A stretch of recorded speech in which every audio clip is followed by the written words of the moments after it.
Minister Hennis van Defensie maakt zich zorgen over de situatie op de Krim.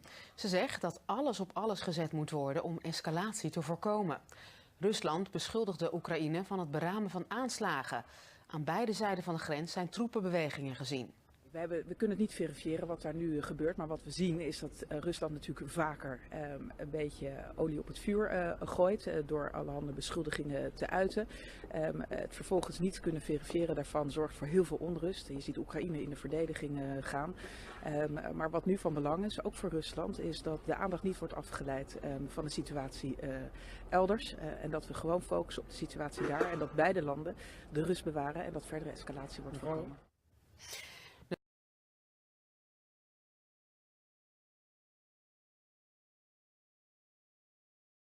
The military in every country, we have 200 countries on the world. In every single country, the military is convinced that they are a force for peace. That's in Switzerland like that, and it's in Hungary like that, I bet. But historical data of the last 100 years proves that that's not true. I'm not going to go into the specifics. So generally speaking, I think we also have to reduce military spending. And we have to ask ourselves, what is the strongest, the biggest military? It's the American military. That's why, as historians, we use the term US empire. Some people find this term offensive. I assure you, it's not offensive. 2,000 years ago, we had the Roman Empire. 100 years ago, we had the British Empire. Now, we have the American Empire. The United States is the most powerful country in the world, and that's why it plays a key issue, a key role when it comes to war and peace in the 21st century. They have more than 700 military bases across the globe. No other country has so many military bases. And if you look at defense spending, US defense spending is $600 billion. Almost. That's $2 billion a day. That's bigger than the TED budget, okay? $2 billion a day. If you look at defense spending in China, around 200 billion, then Russia and Saudi Arabia and the rest of the world. So my idea is that in all countries, we should reduce military spending. It's difficult.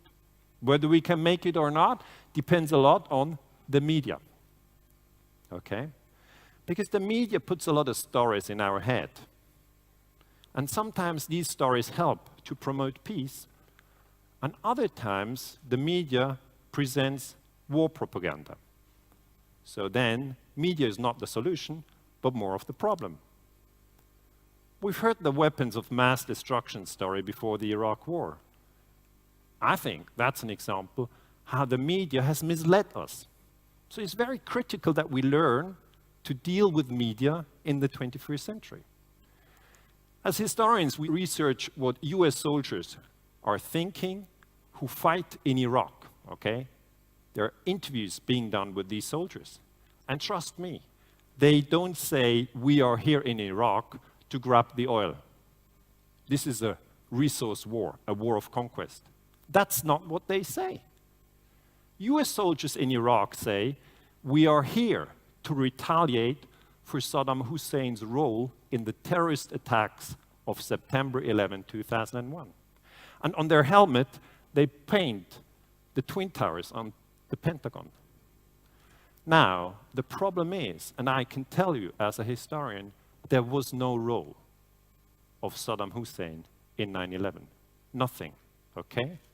So these soldiers are terribly mistaken. They are suffering from war propaganda. And what we then do is we go back to 9/11. It's now 15 years ago that these terrorist attacks shocked the world.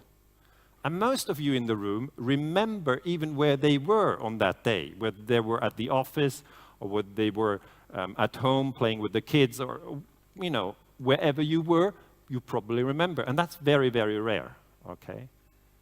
And so what we research right now is we try to find out what's the picture in our mind that the media constructed with this event. And the picture is, this is a picture of New York, downtown Manhattan, that one plane flew in the North Tower, and the other plane flew into the South Tower, and then the towers collapsed. That's basically 9/11 for most of us. Plane, plane, tower, tower.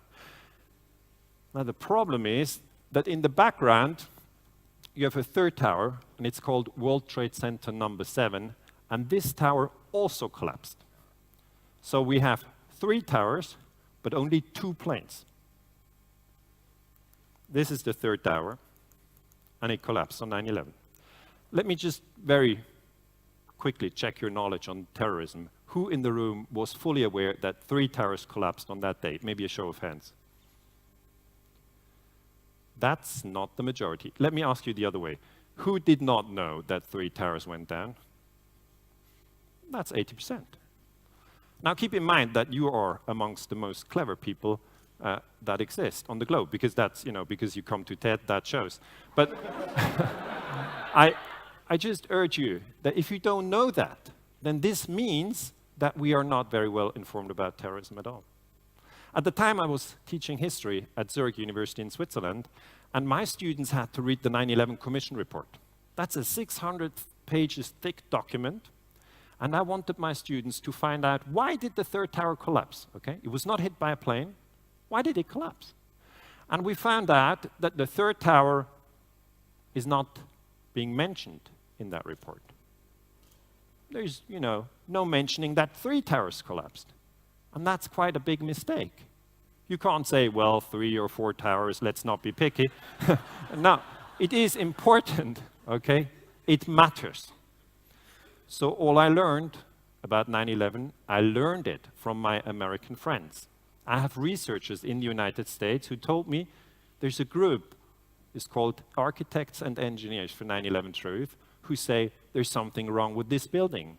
And what this group says is, this building was brought down through controlled demolition. In 2008, the US government published a new report. The National Institutes for Standards and Technology published that report, which said column 79 of the building was destroyed through office fires, and that led to the free fall of the building. Think again. The building has 81 columns. And the architects say, in order for the building to fall symmetrically, all 81 columns have to vanish at the same second. For that, you need controlled demolition. The NIST says, no. Fire destroyed 1 column, and that brought the building down. Now, I can't solve this riddle for you, okay? It's either fire or controlled demolition. And you have to think for yourself. As historians, we observe that politicians, very powerful politicians, tell us not to ask these questions. President Bush said, Osama bin Laden did it. Osama bin Laden is from Saudi Arabia. So we look very closely at the relationship between Bush and the Saudi royal family. And I took an interesting picture recently. It's Bush and Abdullah in Crawford in Texas, hand in hand. So, it would be interesting to talk with Saudi Arabia about 9/11, or with Bush, but obviously we can't. I'm just a small Swiss historian. I have no access to these people. I can't talk with them about column 79.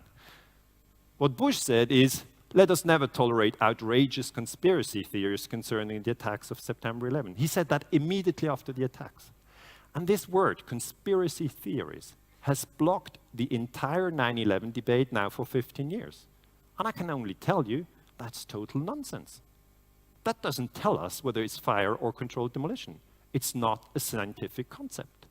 So what I urge you is to go beyond this word conspiracy theories, and I urge you to question all power brokers that we see and their narratives, because now we have Putin and his war in Syria.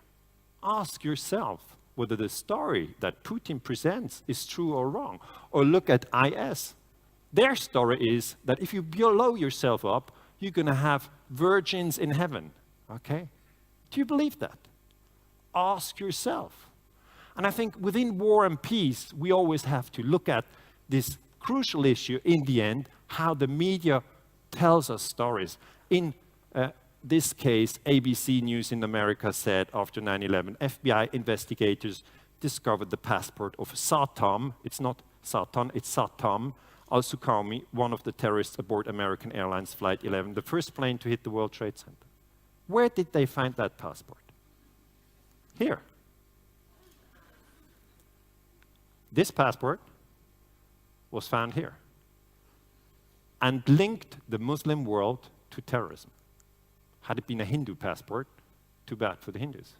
So I tell you, it is very important what we have in our head. Because what we have in our head is our thoughts. Our thoughts shape our actions. They influence our feelings. So ultimately, I think, what is the story in your head will decide of whether we have more peace or more war in the 21st century. Thank you very much.